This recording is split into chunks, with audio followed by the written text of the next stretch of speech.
चलो दोस्तों, स्वागत है आपका आपके अपने यूट्यूब चैनल बिगिन स्टॉक पर। अगर आप हमारे यूट्यूब चैनल बिगिन स्टॉक को सब्सक्राइब नहीं किया तो प्लीज सब्सक्राइब कर दे और बेल आइकन को ऑल पे सेट कर दीजिए ताकि हमारा नोटिफिकेशन आपको जल्द से जल्द पहुंचे। देखिए, जो मैं आज अरिहंत की बुक है साइंस की, आज मैं उसका वीडियो बनाने जा रहा हूँ, जिसमें देखिए मैं जो साइंस है उसका आज एक पार्ट में आपको अच्छे तरीके से बताऊंगा। देखिए, तो हमारा पार्ट है यानी साइंस है विज्ञान। देखिए इसका, देखिए जो हमारा चैप्टर 1 है, चैप्टर 1 यानी अध्याय एक है हमारा। इसमें रासायनिक समीकरण, रासायनिक अभिक्रिया एवं समीकरण, रासायनिक अभिक्रिया एवं समीकरण, अभिक्रिया एवं समीकरण। देखिए चैप्टर का नाम है रासायनिक अभिक्रिया एवं समीकरण। देखिए इसकी जो एक एक पॉइंट है आज मैं उसे आपको बताऊंगा। देखिए सबसे पहले तो होता है, देखिए रासायनिक अभिक्रिया क्या होता है और रासायनिक समीकरण क्या होता है, आप ये जान लीजिए। देखिए सबसे पहले क्या है हमारा रासायनिक अभिक्रिया, रासायनिक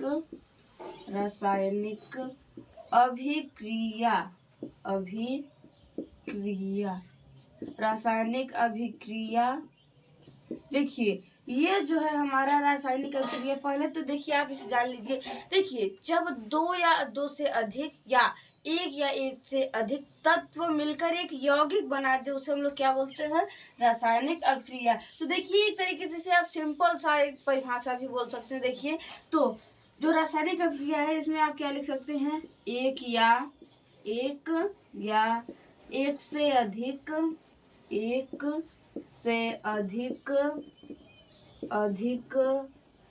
एक या एक से अधिक तत्व मिलकर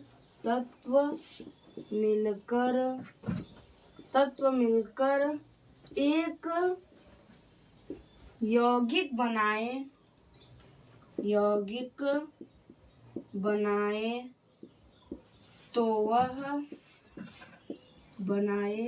तो वह रासायनिक समीकरण कहलाता, रासायनिक अभिक्रिया कहलाता है, रासायनिक अभिक्रिया कहलाता है।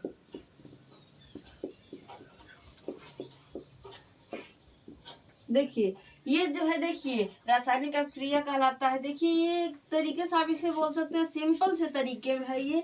जैसे देखिए तत्व आप जानते ही है, जब एक या एक से अधिक तत्व मिलकर एक यौगिक बने उसे हम लोग क्या बोलते हैं, रासायनिक अभिक्रिया। जैसे मान लीजिए उदाहरण में देखिए जैसे में मान लीजिए Na है प्लस Cl। देखिए ये क्या है, ये भी एक तत्व है और ये भी एक तत्व है। देखिए एक या एक से अधिक बोला यानी 2 भी ले सकते हैं, 3 भी ले सकते हैं, 4 भी ले सकते हैं। देखिए तो एक या एक से अधिक तत्व मिलकर एक यौगिक, यानी यौगिक क्या हो जाएगा, तो हमारा बनकर ये क्या बनेगा, NaCl। तो एक या एक से अधिक तत्व मिलकर एक यौगिक बना उसे हम लोग क्या बोलते हैं, रासायनिक अभिक्रिया। ये तो हो गया मान लीजिए रासायनिक अभिक्रिया। अब आप देखिए रासायनिक समीकरण को कैसे पहचानेंगे ये जान लीजिए। देखिए पहले तो इसके, देखिए जो रासायनिक अभिक्रिया है इसके 4 लक्षण होते हैं, ये जान लीजिए। देखिए रासायनिक अभिक्रिया है, इसके 4 लक्षण होते हैं, ये जान लीजिए। जैसे देखिए रासायनिक अभिक्रिया के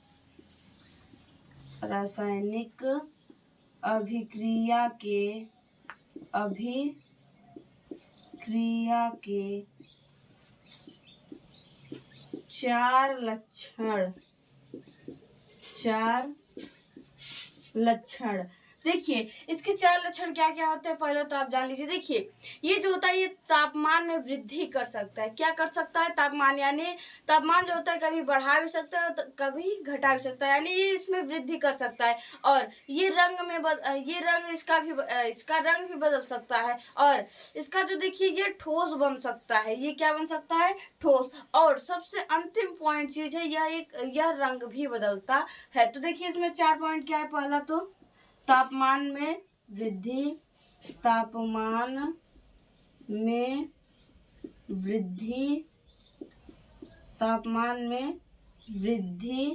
देखिए ये हो गया। दूसरा है हमारा ठोस बन सकता है, ठोस बन सकता है। देखिए तीसरा है रंग में परिवर्तन, रंग में परिवर्तन। देखिए तीसरा क्या है, रंग में परिवर्तन। आप इसे इतना नोट कर लीजिए, फिर मैं इसके आगे चौथा लिखवाता हूँ आप। देखिए जो चौथा है हमारा, यह क्या बन सकता है, गैस। जो चौथा है हमारा, यह बन सकता है गैस। क्या बन सकता है, गैस बन सकता है, बन सकता है। देखिए पहला पॉइंट क्या था, तापमान में वृद्धि कर सकता है। दूसरा ठोस बन सकता है। तीसरा रंग बदल सकता है। और चौथा गैस बन सकता है। तो देखिए रासायनिक अभिक्रिया के 4 लक्षण है। इसके बाद देखिए जो हमारा क्या था, रासायनिक समीकरण। आप इसे जान लीजिए, रासायनिक समीकरण किसे कहते हैं। रासायनिक समीकरण, रासायनिक समीकरण किससे, देखिए रासायनिक समीकरण क्या होता है ये जान लीजिए आप। देखिए जिस भी तत्व या यौगिक या फिर पदार्थ का रासायनिक सूत्र या प्रतीक लिखा जाता है उसे हम लोग क्या बोलते हैं, रासायनिक समीकरण। बस यही है, इसमें आप और कुछ भी नहीं है। देखिए तो इसमें आप क्या लिख सकते हैं, एक सिंपल से तरीके में, जिस, देखिए तत्व या, देखिए तत्व, पदार्थ, यौगिक तथा यौगिक का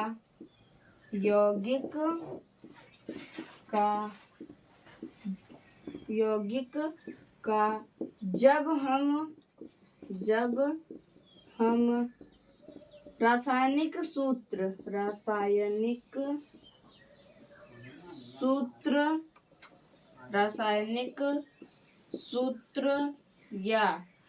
प्रतीक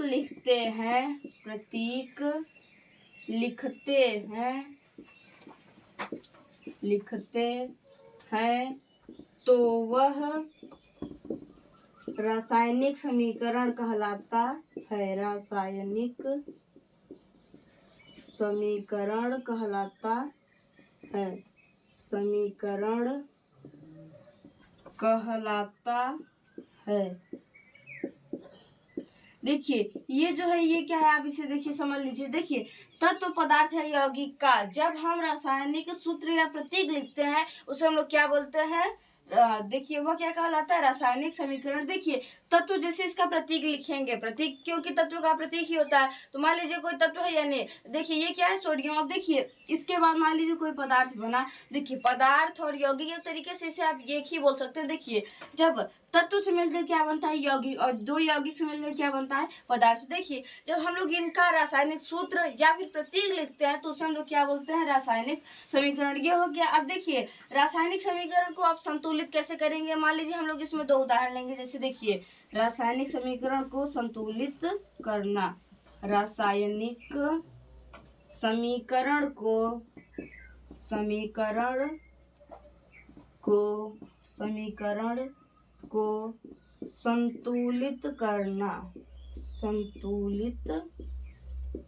करना, रासायनिक समीकरण को संतुलित करना। मान लीजिए देखिए हम लोग पहले तो H2O का, देखिए जो आप ज्यादातर आप पढ़ते हैं, देखिए जल, यानी हमें पता है कि देखिए जल का सूत्र, रासायनिक सूत्र क्या होता है, H2O। तो देखिए ये किससे बनता है, H2 + O2। इससे क्या बनता है, देखिए H2O।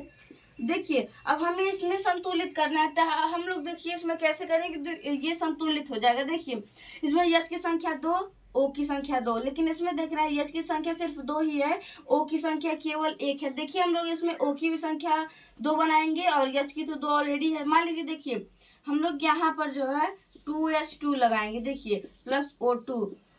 यहाँ पर क्या हो जाएगा, देखिए 2 2 4 H हो जाएगा, लेकिन इस तरफ देख रहे हैं तो 2 ही H है, तो यहाँ पर देखिए 2 आगे लगा सकते हैं आप। तो ये क्या हो जाएगा, देखिए 2 दूनी 4 H हो जाएगा, O लगाएंगे। देखिए ये जो होता है इसमें इसका गुणा होता है। देखिए तो H की संख्या कितनी हो गई, 2, और हाइड्रोजन की संख्या कितनी, सॉरी O की संख्या हो गई 2 और H की संख्या 2 2 4 हो ही गई, क्योंकि देखिए इधर भी बराबर हो गया इधर भी बराबर, तो ये क्या हो गया हमारा संतुलित। अब मान लीजिए हम लोग देखिए मैग्नीशियम ऑक्साइड का एक उदाहरण ले रहे हैं, जैसे ये तो हो गया हमारा मान लीजिए पहला।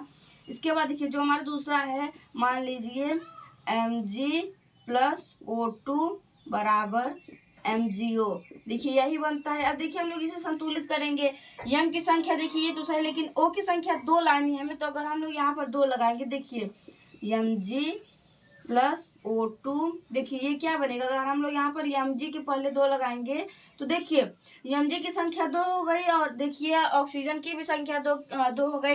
देखिए तो इस तरफ जो हमारा मैग्नीशियम हम लोग इसमें इसके भी आगे 2 लगाएंगे, देखिए मैग्नीशियम की भी संख्या 2 हो गई, ऑक्सीजन की भी संख्या 2 हो गई। इस तरफ भी देखिए मैग्नीशियम की भी संख्या 2 हो गई और ऑक्सीजन की भी संख्या 2 हो गई, तो यानी देखिए ये दोनों ही संतुलित हो गए। देखिए मैंने आपको बताया, देखिए ये तो है रासायनिक अभिक्रिया के 4 लक्षण। पहला था तापमान में वृद्धि, दूसरा रंग बदल सकता है, तीसरा देखिए ठोस बन सकता है और चौथा क्या है, गैस बन सकता है। और उसके बाद देखिए मैंने आपको समझाया रासायनिक समीकरण। देखिए ये क्या होता है रासायनिक समीकरण, देखिए तत्व पदार्थ तथा यौगिक का जब हम रासायनिक सूत्र या फिर प्रतीक लिखते हैं तो वह रासायनिक समीकरण कहलाता है। इसके बाद देखिए रासायनिक समीकरण को संतुलित करना, हम लोग इसमें 2 उदाहरण लिए। जैसे देखिए पहला क्या हमारा हाइड्रोजन, देखिए यानी जल, जल का सूत्र क्या होता है H2O। अब देखिए ये किससे बना H2+O2, इससे क्या बना जल। अब देखिए यहाँ पर इसकी भी संख्या देखिए हम लोग इसे संतुलित कर दिए तो इसमें क्या हो गया 2H2 हो गया प्लस O2, ये बना क्या 2H2O। देखिए ये बना, देखिए जो संतुलित होने पर ये बनता है, लेकिन इसका देखिए रियल सूत्र होता है ये, और हम लोग इसे संतुलित करें तो ये क्या बन गया 2H2+O2, ये क्या बना 2H2O। अब देखिए जो मैग्नीशियम ऑक्साइड है यानी Mg+O2, ये हम लोग देखिए संतुलित किया तो क्या बना 2 मैग्नीशियम बना प्लस देखिए 2 ऑक्सीजन ऑलरेडी था, तो इस तरफ क्या बना देखिए 2MgO। देखिए तो MgO की भी संख्या 2 हो गई और ऑक्सीजन की भी संख्या 2 हो गई। देखिए मैंने आपको इतना समझा दिया, इसे आप पहले नोट कर लीजिए, फिर मैं इसके आगे बताता हूँ। देखिए इसके बाद होता है रासायनिक अभिक्रिया के प्रकार। देखिए रासायनिक अभिक्रिया 4 प्रकार की होती है। देखिए जो रासायनिक अभिक्रिया होती है,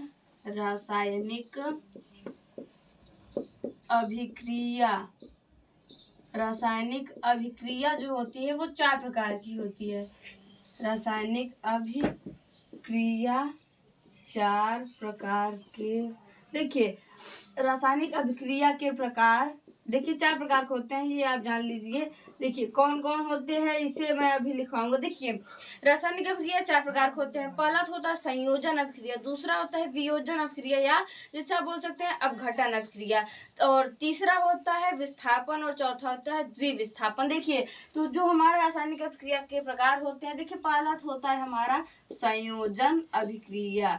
संयोजन अभिक्रिया, देखिए ये जो होता है संयोजन अभिक्रिया, ये देखिए ये क्या होता है पहले आप ये जान लीजिए। देखिए जब देखिए 2 या 2 से अधिक पदार्थ मिलकर एक नया पदार्थ बनाते हैं उसे हम लोग क्या बोलते हैं संयोजन अभिक्रिया। जैसे मान लीजिए कोई मैं एक उदाहरण ले रहा हूँ, जैसे CaO है प्लस H2O। देखिए ये क्या है CaO एक, देखिए यह एक पदार्थ है, और जो H2O है ये भी एक पदार्थ है, ये दोनों मिलकर क्या बनाएंगे CaOH का ट्वाइस। देखिए ये क्या बन रहा है, देखिए एक तरीके से ये 2 पदार्थ है, ये पदार्थ मिलकर एक नया पदार्थ बना रहे हैं, उसी को हम लोग कौन सी अभिक्रिया कहते हैं संयोजन अभिक्रिया। तो इसमें आप क्या लिख सकते हैं, जैसे देखिए वह अभिक्रिया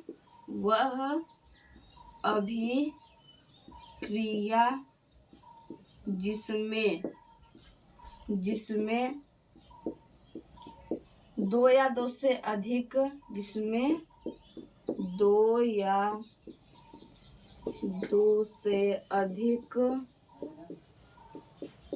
2 से अधिक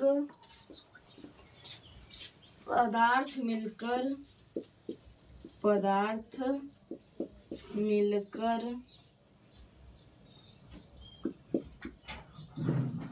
2 या 2 से अधिक पदार्थ मिलकर एक नया पदार्थ बनाते हैं, एक नया पदार्थ बनाते हैं तो वह अभिक्रिया क्रिया संयोजन अभिक्रिया कहलाती है। वह क्रिया संयोजन अभिक्रिया कहलाती है। अभिक्रिया कहलाती अभिक्रिया कहलाती है। देखिए ये जो है, देखिए यहाँ संयोजन अभिक्रिया में क्या देखिए बताया गया है, वो अभिक्रिया जिसमें दो या दो से अधिक पदार्थ मिलकर एक नया पदार्थ बनाएंगे, वो कौन सी अभिक्रिया कहलाएगी? संयोजन अभिक्रिया। जैसे मान लीजिए देखिए है CaO प्लस H2O। देखिए ये क्या है, यह भी एक पदार्थ है, यह भी एक पदार्थ है, ये दोनों मिल क्या बनाएंगे? देखिए Ca, देखिए Ca हो जाएगा और O दोनों जगह पर है तो OH। देखिए O भी दो है और H भी दो है, यानी OH का ट्वाइस। देखिए ये जो दो पदार्थ हैं ये मिलकर एक नया पदार्थ बना रहे हैं, ये कौन सी अभिक्रिया कहलाएगी? संयोजन अभिक्रिया। देखिए जस्ट इसका अपोजिट होता है, संयोजन अभिक्रिया का जस्ट अपोजिट होता है वियोजन अभिक्रिया, या जिसे आप बोल सकते हैं अपघटन अभिक्रिया। तो देखिए दूसरा है हमारा वियोजन अभिक्रिया। वियोजन अभिक्रिया, वियोजन अभिक्रिया देखिए ये जो होता है, या इसे आप बोल सकते हैं वियोजन अभिक्रिया या अपघटन अभिक्रिया। अपघटन अभिक्रिया।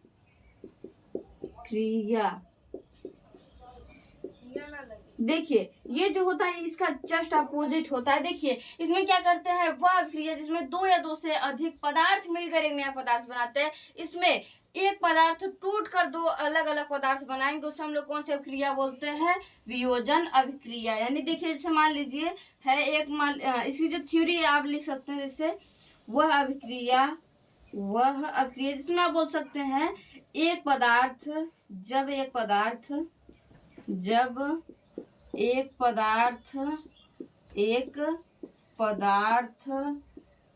टूट कर जब एक पदार्थ टूटकर एक नया पदार्थ बनाता है, देखिए जब एक पदार्थ टूटकर दो अलग अलग पदार्थ बनाएंगे। देखिए जब एक पदार्थ टूटकर दो अलग अलग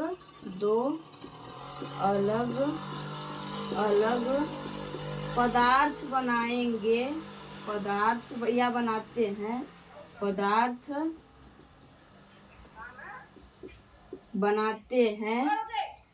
बनाते हैं तो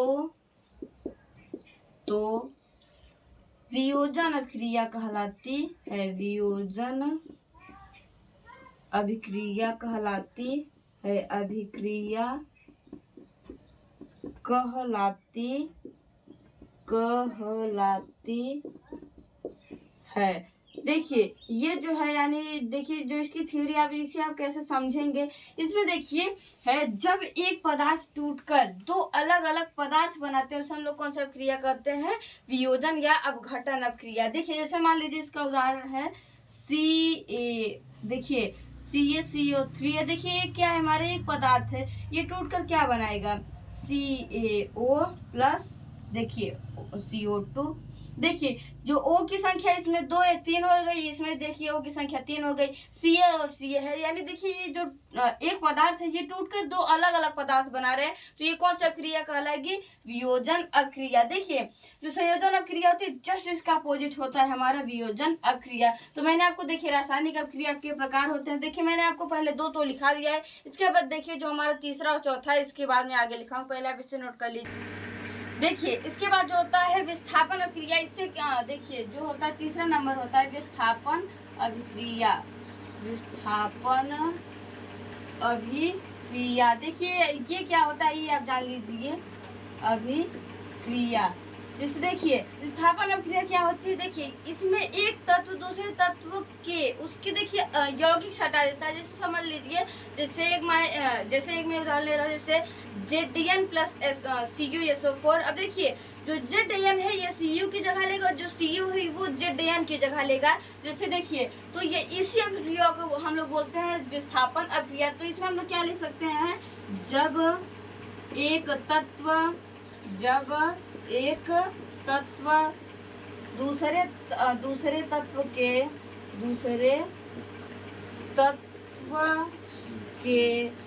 उसके यौगिक से हटा देता है, दूसरे तत्व के उसके यौगिक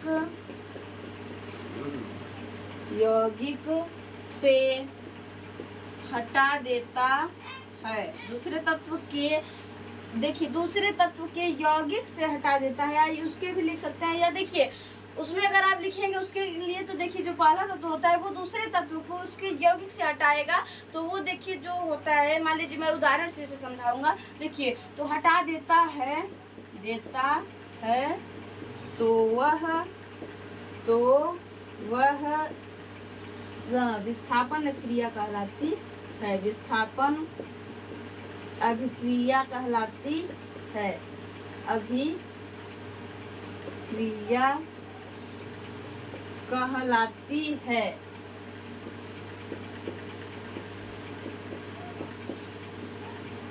देखिए ये हो गया। अब देखिए इसमें हम लोग उदाहरण ले रहे हैं, जैसे देखिए Zn प्लस CuSO4। देखिए ये क्या करेगा, इसमें देखिए ये जगह इसकी लेकर ये यहाँ पर आएगा, देखिए तो क्या बनेगा Cu प्लस ZnSO4। देखिए ये क्या किया, इसकी जगह ये यहाँ पर इसमें ले लिया, तो ये क्या हो गया, देखिए ये हो गया हमारा विस्थापन अभिक्रिया। इसके बाद देखिए जो हमारा चौथा है ये होता है, समझ लीजिए एक तरीके से यही होता है, ये होता है द्विविस्थापन अभिक्रिया, द्विविस्थापन अभिक्रिया,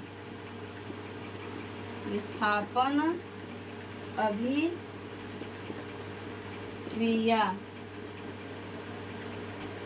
अभिक्रिया। देखिए ये क्या होता है आप ये जान लीजिए। देखिए जैसे इसमें एक ही तत्व बदलते हैं, देखिए ये इसकी जगह ये लेगा, देखिए जब एक तत्व दूसरे तत्व के उसके यौगिक से हटा देता है तो वो क्या कहलाता है, विस्थापन अक्रिया। लेकिन जो द्विविस्थापन अक्रिया होती है इसमें ये दोनों ही, देखिए जैसे यहाँ पर अगर दो चीज होता है तो ये यहाँ पर जाएगा, ये इसमें यहाँ पर आएगा, लेकिन अंतर ये रहता है उसमें देखिए जो पदार्थ होता है ये इसमें से यहाँ पर है CuSO4 तो उसमें होगा ZnSO4 प्लस BaCl2 होता है। देखिए तो इसमें जो Ba की जगह Zn लेगा और Zn की जगह Ba लेगा। देखिए तो इसमें क्या होता है, चौथा नंबर जो है द्विविस्थापन अक्रिया में मान लीजिए जैसे है, इसमें आप बोल सकते हैं जब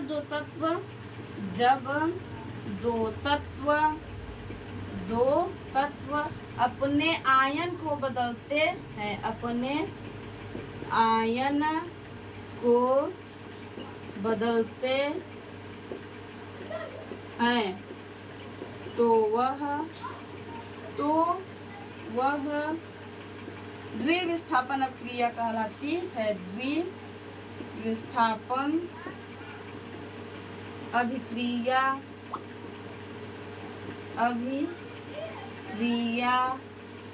कहलाती है। देखिए ये हो गया, मान लीजिए जैसे इसमें एक उदाहरण है, देखिए ZnSO4 प्लस BaCl2। देखिए BaCl2 ये जो देखिए इसकी जगह ये लेगा और इसकी जगह ये लेगा, देखिए तो ये क्या बनेगा, देखिए ये इसकी जगह पर आएगा, देखिए तो यहाँ पर क्या हो जाएगा, देखिए ये जो है देखिए सॉरी यहाँ पर ये देखिए क्या बनेगा, ये आप इसे आप लिख सकते हैं, देखिए BaSO4 प्लस ZnCl2।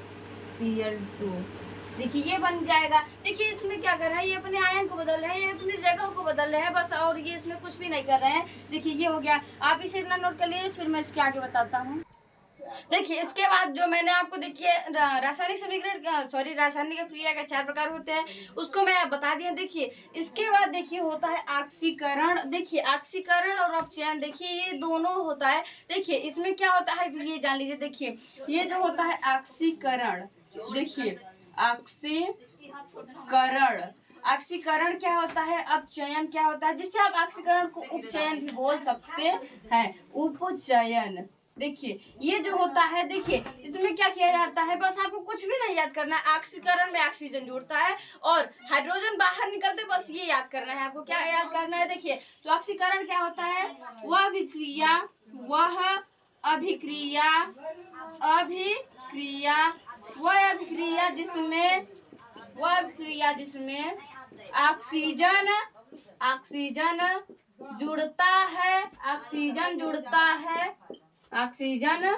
जुड़ता है तथा ऑक्सीजन देखिए उसमें जुड़ता है तथा हाइड्रोजन बाहर निकलता है, हाइड्रोजन बाहर निकलता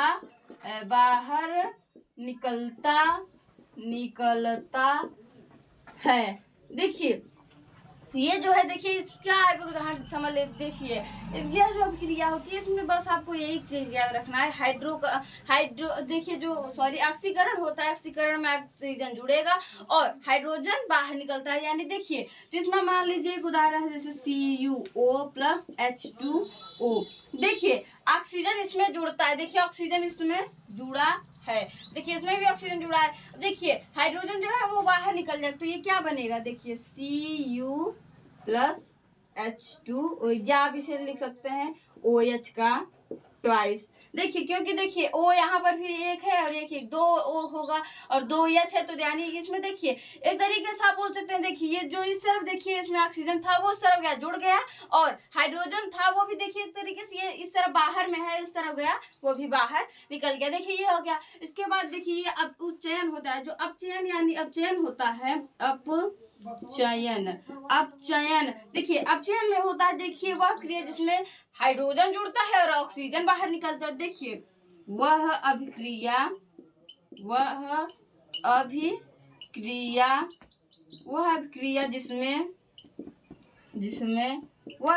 जिसमें देखिए इसमें ऑक्सीजन जुड़ता है लेकिन इसमें हाइड्रोजन जुड़ेगा, वह अभिक्रिया जिसमें हाइड्रोजन जुड़ता है तथा ऑक्सीजन निकलता है, ऑक्सीजन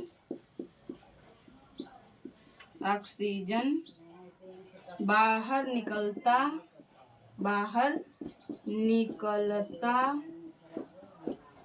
है। जैसे देखिए इसमें आप इससे क्या लिख सकते हैं, देखिए मान लीजिए जैसे मैं इसमें एक उदाहरण ले रहा हूँ, जैसे है Cu प्लस H2O। देखिए इस तरफ क्या है, देखिए ये दोनों जुड़े हैं लेकिन इस तरफ जाएगा तो ये क्या हो जाएगा CuO प्लस H2। देखिए जो हाइड्रोजन है देखिए ये अलग से जुड़ गया, और देखिए जो ऑक्सीजन ये इससे बाहर निकल गया, देखिए ये इससे क्या हुआ बाहर निकल गया बस। और देखिए जो ऑक्सीकरण होता है और अपचयन, इसी में देखिए होता है रेडॉक्स अभिक्रिया। देखिए ये कौन सी अभिक्रिया होती है जिसमें ऑक्सीजन तथा हाइड्रोजन दोनों ही जुड़ेगा, उसे हम लोग कौन सी अभिक्रिया बोलेंगे, रेडॉक्स अभिक्रिया। जैसे देखिए क्यों इसके बाद होता है रेडॉक्स अभिक्रिया,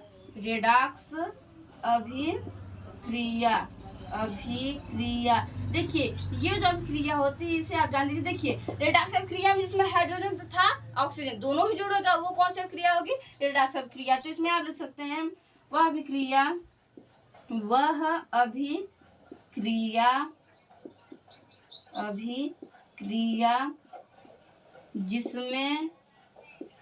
जिसमें हाइड्रोजन तथा ऑक्सीजन,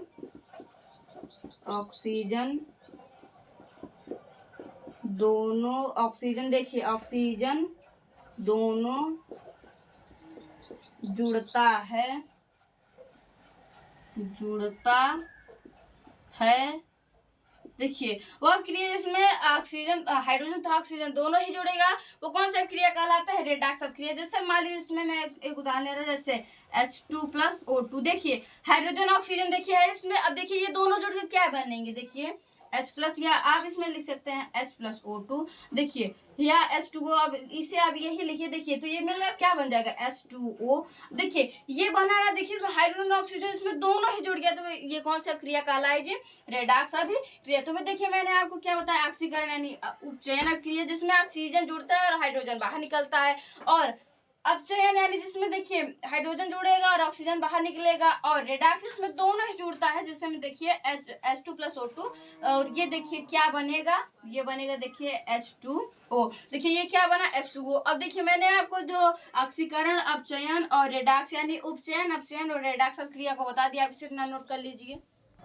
देखिए इसके बाद होता है, देखिए जब मैंने आपको बता दिया ऑक्सीकरण या जिसे हम लोग बोलते हैं उपचयन, उपचयन अपचयन और रिडक्स क्रिया बता दी। इसके बाद देखिए होता है देखिए इसके बाद होता है हमारा जंग लगना। किसे कहते हैं ये जान लीजिए आप, क्या जंग लगना। देखिए जंग लगना, देखिए इसका भी सूत्र होता है, ये भी आप जान लेंगे। देखिए जंग लगना, देखिए जंग किस पर लगता है, लोहे पर। तो लोहे पर हवा तथा पानी के कारण बनने वाली लाल भूरी परत को हम लोग क्या कहते हैं, जंग लगना। तो इसे आप क्या लिख सकते हैं, लोहे पर, लोहे पर हवा तथा पानी के कारण, पानी के कारण बनने वाली लाल भूरी परत, बनने वाली लाल भूरी परत को जंग लगना कहते हैं, जंग लगना कहते हैं। देखिए ये जो होता है, देखिए लोहे पर हवा तथा पानी के कारण बनने वाली लाल भूरी परत क्या कहलाती है, जंग लगना। अब देखिए इसका देखिए एक सूत्र होता है, आप इसका सूत्र अपने से ही बना सकते हैं। देखिए सबसे पहले क्या है, लोहा। अब लोहा का सूत्र क्या होता है, Fe। देखिए Fe2 होता है। देखिए अब Fe2 इसका जो संयोजकता होता है क्या होता है, 2। अब देखिए हवा क्या होता है, H2O। अब देखिए प्लस पानी क्या होता है, सॉरी O2 होता है, हवा O2। उसके बाद पानी हमारा क्या है, H2O। अब देखिए ये मिलकर बना क्या, देखिए यहाँ पर Fe है। अब देखिए Fe2 हो जाएगा, देखिए Fe2। देखिए O की संख्या कितनी है, 2 1 3, तो Fe2O3 प्लस में क्या बचा हमारा H2। देखिए तो ये है हमारा लोहे का यानी जंग लगने का सूत्र हमारा क्या है, Fe2O3 प्लस H2। या अगर यहाँ पर यही बस होता या Fe2 या फिर O3 होता तो ये भी हो जाता। देखिए लोहे पर जंग लगने का सूत्र ये पूरा है, चाहे आप इसे लिखिए Fe2 और O3, चाहे आप इतना लिखिए गलत नहीं होगा आपका। देखिए ये हो गया जंग लगना। इसके बाद देखिए होता है उष्मा क्षेपी और उष्मा शोषी। तो पहला देखिए होता है उष्मा क्षेपी, उष्मा क्षेपी, देखिए उष्मा क्षेपी क्या होता है, देखिए इसमें उष्मा को बाहर निकाला जाता है, बस ये आप जान लीजिए। जैसे देखिए उष्मा क्षेपी में आप लिख सकते हैं वह, देखिए इसमें उष्मा को बाहर निकाला जाता है, बाहर निकाला जाता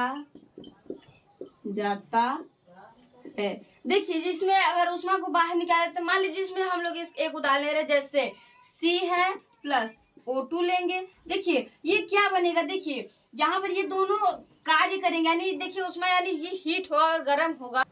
देखिए अगर ये गर्म होगा तो ये, देखिए अगर ये गर्म होगा तो इसका जो ऑक्सीजन ये उड़ने लगा तो ये क्या बनेगा, देखिए CO2। यानी देखिए ये क्या है, ये ही कोयला है। देखिए अगर कोयला को हम लोग बार देंगे तो ये देखिए अगर जला देंगे तो ये क्या बनेगा, देखिए C+O2, यानी देखिए ये जो है ये बनकर क्या बन जाएगा, कार्बन डाइऑक्साइड। ये देखिए ये बना। अब देखिए प्लस में इसको क्या करेंगे हम लोग, हीट, क्या करेंगे, हीट, तब जाकर ये होगा। देखिए ये हो गया उष्मा क्षेपी। उष्मा क्षेपी में देखिए क्या है, इसमें उष्मा को बाहर निकाला जाता है। देखिए ये है एक इसका उदाहरण है। और देखिए उसके बाद होता है उष्मा शोषी, उष्मा शोषी। देखिए इसमें कुछ नहीं किया जाता है उष्मा शोषी में। इसमें हम लोग देखिए इसमें जो होता है इसमें बस इसमें देखिए उष्मा को बाहर निकालते, इसमें उष्मा को लिया जाता है। देखिए यह एक तरीके से आप बोल सकते हैं उष्मा को जो लेता है वो उष्मा शोषी होता है, या उष्मा को जो ग्रहण करता है वो उष्मा शोषी होता है, जो उष्मा को बाहर निकालता है वो तो उष्मा क्षेपी होता ही है। देखिए जिसमें आप बोल सकते हैं, देखिए ये जो है उष्मा क्षेपी, देखिए ये है यहाँ पर जो उष्मा क्षेपी है ये तो है हमारा, इसमें उष्मा को बाहर निकाल दिया जाता है। और उष्मा शोषी में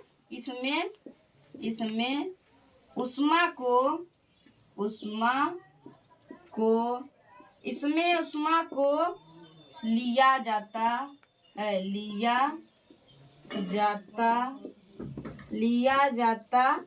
है। देखिए ये जो होता है, देखिए उष्मा शोषी, इसमें उष्मा को लिया जाता है। अब देखिए जैसे मान लीजिए कोई भी चीज है, देखिए आप इसमें बोल भी सकते हैं। देखिए जब उष्मा को लिया जाएगा तो वो क्या कहलाएगा, उष्मा शोषी। ये तो हो गया। इसके बाद देखिए होता है प्रकाश अपघटन। देखिए आप इसे पहले इतना नोट कर लीजिए, वो उसके बाद में इसके आगे इसको लिखवाऊंगा। देखिए इसके बाद होता है प्रकाश अपघटन। देखिए प्रकाश अपघटन क्या होता है ये जान लीजिए आप। प्रकाश अपघटन, देखिए ये जो होता है प्रकाश अपघटन, ये जो होता है अभी इससे आप सिंपल से तरीके में जान सकते हैं। देखिए जब वियोजन अभिक्रिया सूर्य के प्रकाश द्वारा होती है तब वो कौन सी अभिक्रिया कहलाती है, प्रकाश अपघटन अभिक्रिया। जैसे इसमें देखिए लिख सकते हैं आप, जब वियोजन अभिक्रिया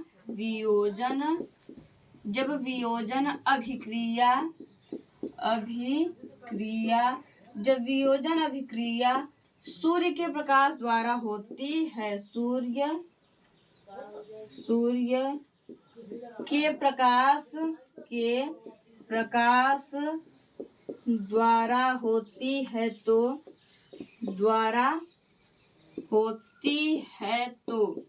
प्रकाश के द्वारा होती है तो वह प्रकाश अपघटन कहलाता।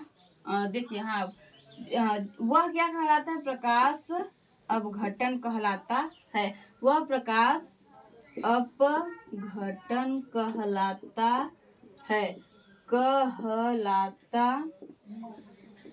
है। जैसे में देखिए जो वियोजन अभिक्रिया क्या होती है, वियोजन अभिक्रिया जिसमें देखिए एक तत्व या एक पदार्थ टूटकर दो अलग अलग पदार्थ बनाए, वो कौन सी अभिक्रिया होती है, वियोजन अभिक्रिया। तो देखिए ये जब सूर्य के प्रकाश द्वारा होगा, मान लीजिए है 2AgCl। अब देखिए ये किसके द्वारा हो रही है, यह प्रकाश के कारण। देखिए ये किसके कारण हो रही है, सूर्य का प्रकाश। देखिए सूर्य के प्रकाश द्वारा ये बनेगी। देखिए जब क्रिया सूर्य के प्रकाश द्वारा होगी, देखिए तो ये क्या बन जाएगा, Ag 2 हो जाएगा प्लस Cl भी 2 हो जाएगा। तो देखिए 2Ag प्लस 2Cl क्या हो जाएगा, 2AgCl।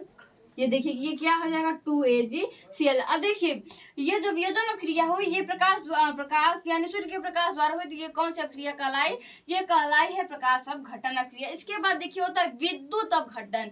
देखिए क्या होता है, विद्युत अपघटन। देखिए विद्युत अपघटन ये क्या होता है, ये आप जान लीजिए। देखिए सिंपल से तरीके में, देखिए वह अभिक्रिया जिसमें यौगिक के विलयन में देखिए यौगिक में, देखिए अगर यौगिक में जलीय विलयन, देखिए उसमें जलीय विलयन डालेंगे तो देखिए वो जो होगा वो एक तरीके से 2 या 2 से अधिक पदार्थ बनाएगा, तो वो क्या कहलाएगा, देखिए विद्युत अपघटन। तो इसमें आप लिख सकते हैं, देखिए जब देखिए वह अभिक्रिया जिसमें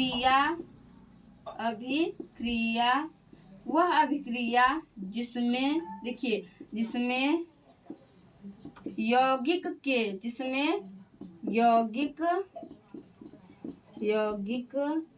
के जलीय विलयन, देखिए जो जलीय यानी जो जल वाला विलयन होता है, उसमें हम लोग विद्युत प्रवाहित करेंगे। देखिए तो वह अभिक्रिया जिसमें यौगिक के जलीय विलयन, देखिए जलीय विलयन में विद्युत प्रवाहित करने पर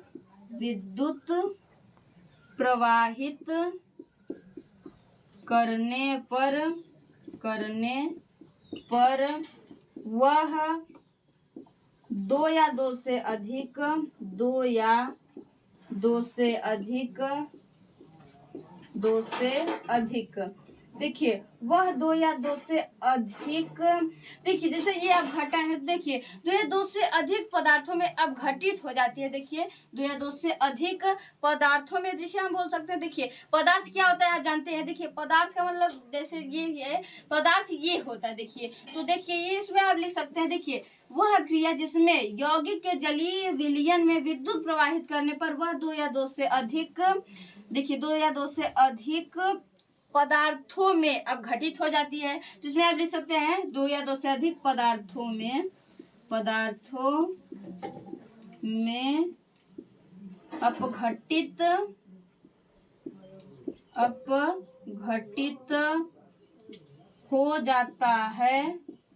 अपघटित हो जाता है तो वह है तो वह विद्युत अपघटन कहलाता है। विद्युत अपघटन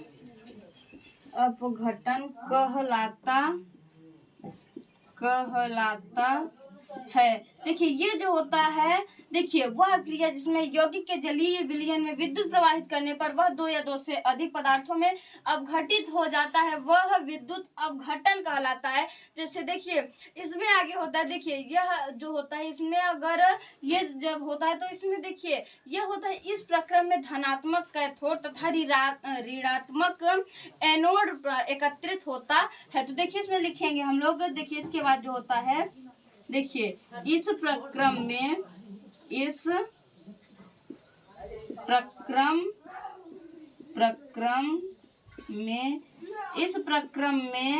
धनात्मक कैथोड तथा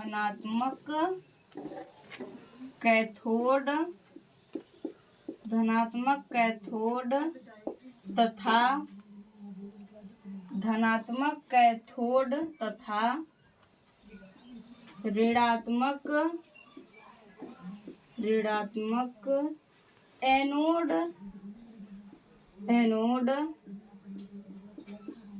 एनोड एकत्रित होता है। देखिए ये जो है, देखिए इस प्रक्रम में धनात्मक कैथोड तथा ऋणात्मक एनोड एकत्रित होता है।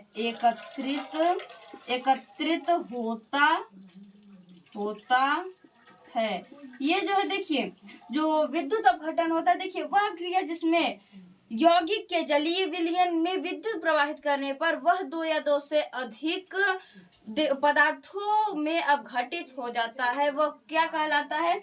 वह कहलाता है विद्युत अपघटन। इसमें देखिए इस प्रक्रम यानी इस प्रक्रिया में धनात्मक कैथोड तथा ऋणात्मक एनोड प्राप्त होता है। तो देखिए मैंने आपको प्रकाश अपघटन और विद्युत अपघटन बता दिया, पहले आप इसे नोट कर लीजिए। देखिए इसके बाद होता है संक्षारण। देखिए संक्षारण क्या होता है ये जान लीजिए आप। देखिए संक्षारण, देखिए ये जो होता है संक्षारण, ये इसे आप कैसे जानेंगे ये आप समझ लीजिए। देखिए संक्षारण का मतलब होता है वह अभिक्रिया जिसमें कोई भी धातु रहेगा, वह अभिक्रिया जिसमें धातु वायु तथा जल या अन्य रसायनों द्वारा धीमी गति से धीरे धीरे नष्ट हो जाए, उसे हम लोग क्या कहते हैं? संक्षारण। तो इसमें हम लोग लिख सकते हैं वह अभिक्रिया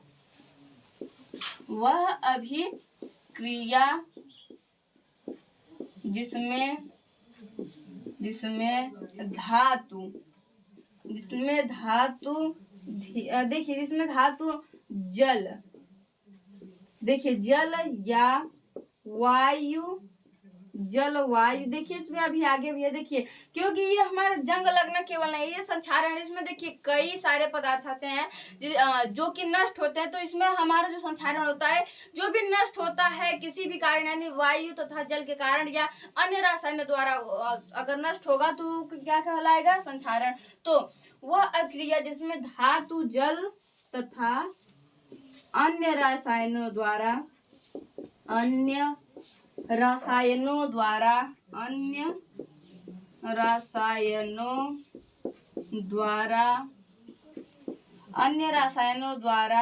धीरे धीरे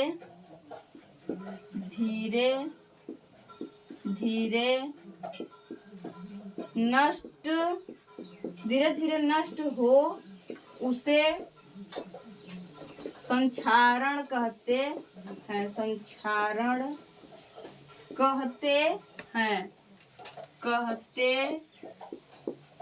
हैं। देखिए ये मैं आपको इस तरीके से एकदम सिंपल से तरीके में बता रहा हूँ। देखिए ये जो है वह क्रिया जिसमें धातु जल तथा देखिए जल तथा वायु भी है। देखिए यहाँ पर वायु भी लिख दीजिएगा। देखिए जल वायु तथा अन्य रसायनों द्वारा धीरे धीरे नष्ट हो उसे संक्षारण कहते हैं, या धीमी गति से धीरे धीरे नष्ट होना शुरू हो उसे हम लोग क्या बोलते हैं? संक्षारण। अब मान लीजिए जैसे देखिए इसमें उदाहरण में लोहे पर जंग लगना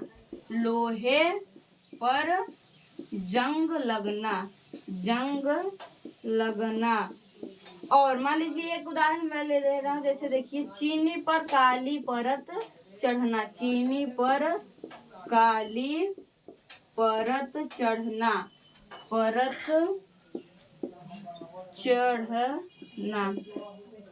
देखिए ये जो होता है लोहे पर जंग लगना या चीनी पर काली परत चढ़ना, ये या फिर लगना हो जाएगा। देखिए ये जो होता है संक्षारण, ये आप इसे सिंपल से तरीके में मैंने आपको बता दिया। इसके बाद होता है देखिए विकृत गंधिता या फिर जिसे हम लोग बोलते हैं बासीपन। देखिए तो इसके बाद होता है विकृत गंधिता, विकृत गंधिता, विकृत गंधिता या बासीपन, बासीपन। देखिए ये जो होता है जब खाद्य पदार्थ में वसा तथा तेल हवा के संपर्क में आकर, हवा तथा जल या इसमें आप लिख सकते हैं हवा ऑक्सीजन के कारण वो धीरे धीरे नष्ट होना शुरू हो जाए, वो क्या कहलाता है? विकृत गंधिता। देखिए तो जब खाद्य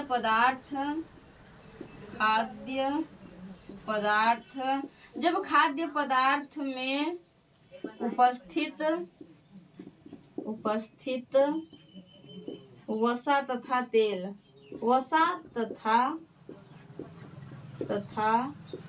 तेल ऑक्सीजन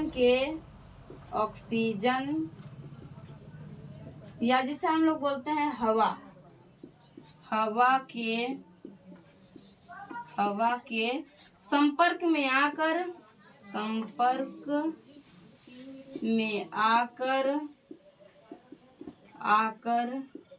धीरे धीरे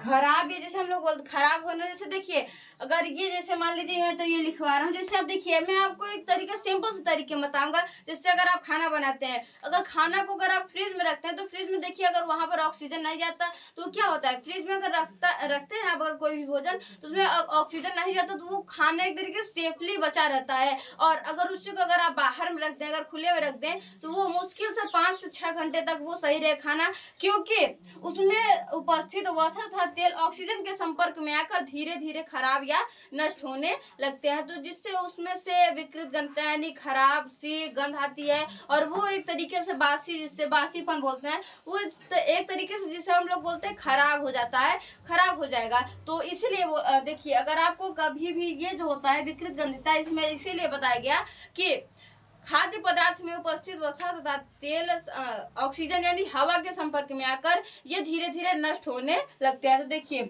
हवा के संपर्क में आकर धीरे धीरे नष्ट होने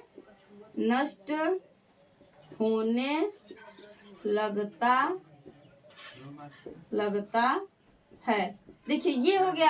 अब देखिए ये है हमारा विकृत गंधिता में। जैसे मान लीजिए हम लोग जैसे उदाहरण में कुछ भी ले सकते हैं, जैसे अगर खाने को आप अगर बाहर में रख देंगे तो वो एक तरीके से हो जाता है खराब। तो देखिए मैंने आपको संक्षारण और विकृत गंधिता इसे आप बता दिया है, आप इसे नोट कर लीजिए। देखिए इसके बाद जो होता है, देखिए मैंने आपको ये जो है पहला चैप्टर जो है अध्याय 1 रासायनिक समीकरण और या रासायनिक अभिक्रिया एवं समीकरण, वो है देखिए मैंने आज आपको इसे पूरा बता दिया है। तो अगर हमारे चैनल पर आप नए हो तो प्लीज सब्सक्राइब कर दे और बेल आइकन को ऑल पे सेट कर दीजिए ताकि हमारा नोटिफिकेशन आपको जल्द से जल्द पहुंचे। और अगर आपको यहाँ पर अगर कोई भी किताब या बुक खरीदनी हो तो देखिए चाहे साइंस की हो, चाहे मैथ की हो, चाहे इंग्लिश को, तो हमारे चैनल पर डिस्क्रिप्शन में अगर लिंक है उसे आप उसमें से खरीद सकते हैं।